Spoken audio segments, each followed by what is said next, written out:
This is your AP Government video on historical party changes. As you probably learned in U.S. history, there have been some changes to the two major political parties in the United States, the Democrats and the Republicans. They've actually changed quite a bit, the topics that they're interested in or the types of candidates or policies they want to push in our 200 years of history. So here's just an example.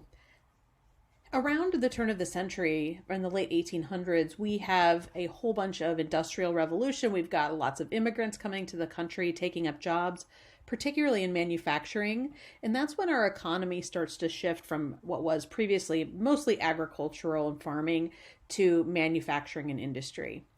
And for the first time, we start to get corporations that are created. And this, of course, creates people who own the company and then people who work at the company. Certainly, the first factories that we had, there was not a lot of government regulation. They were paid very little, but a lot of people were taking these jobs because it was good to have a job. And there were lots of jobs in America, which is why we have a huge amount of immigration at this time. But there starts to become a disparity in income between the owners and the workers. This disparity starts to create a very large wealth gap. And of course, people who are middle income, low income, and high income all want different things from the government. And they all want different policy changes. So as this wealth gap starts to rise, we see a disparity in politics and who people are voting for. This is also when a lot of owners of these industries start to use monopoly power in order to limit competition. So typically in a free market society, we want to encourage as much competition as possible. That's what benefits the entire country when we have a free market. But if there's only a few companies in competition, or if you just get really powerful and buy out your competitors and now have a monopoly, that is the antithesis of a free market situation. So a lot of these, big industrious families, if you think about the Vanderbilts, you think about JP Morgan, things like that, they start to limit their own competition, buy out their competition, and become exorbitantly wealthy due to monopoly power.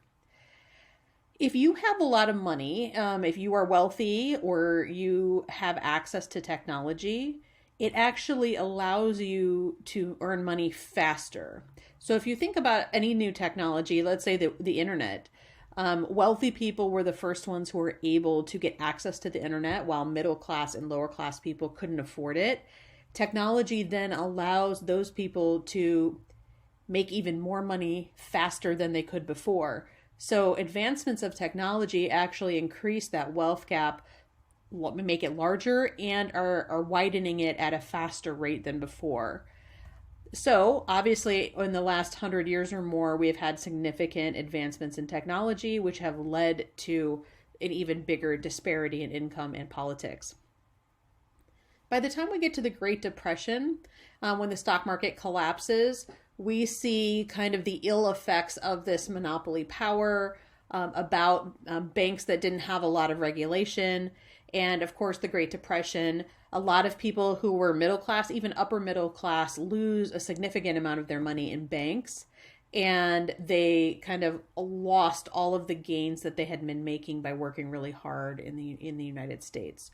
So this is the first time we see a significant collapse of the market system.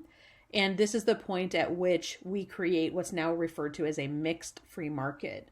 A mixed free market means we're mostly a free market capitalistic country, but we do have more federal government regulations in order to stop things like depressions from happening in the future. The Great Depression, of course, is not just a loss of money in the stock market and in banks, massive amounts of unemployment. Unemployment rises to 25%, which is the highest in U.S. history, and that significantly changes the way that people vote. So people who were once very excited to be part of this free market and they had money for the first time to save in a bank or buy stock just became poor again, and they were unemployed for a significant amount of time. So now they perceive that maybe the government is not just in charge of our safety, but maybe making sure that this doesn't happen again. Due to the Great Depression, people start to vote for Democrats in large number. A lot of people had blamed historical federal government control by the Republican Party. And this is where a lot of people start to see the government's role differently, that maybe the government should be there to help the people. And we, of course, see a lot of New Deal policies in order to do that, creating social safety nets for the first time. So part of this is the mixed free market system. Things like minimum wage, Social Security are all created during the New Deal.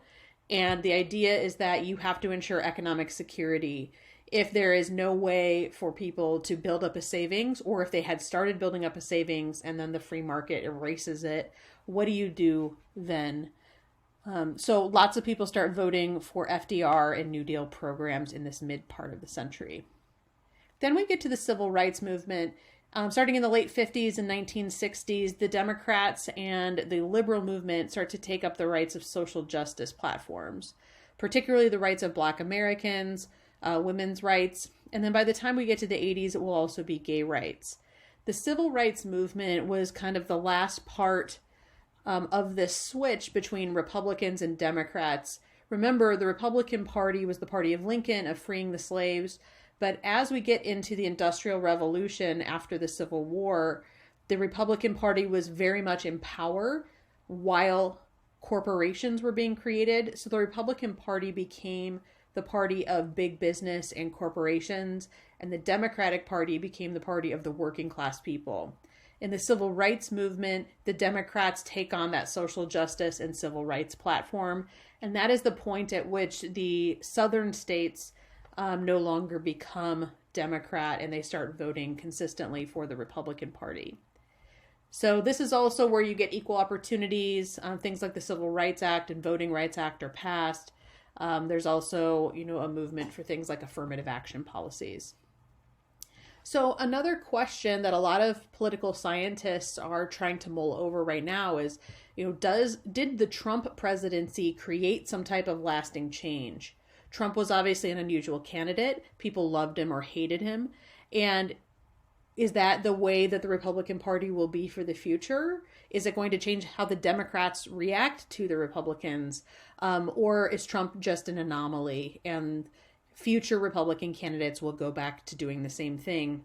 So every time there's some type of historical or interesting thing that happens in the political system, people are wondering, is this a big time change for the foreseeable future? Or is this something that is just a one-off situation?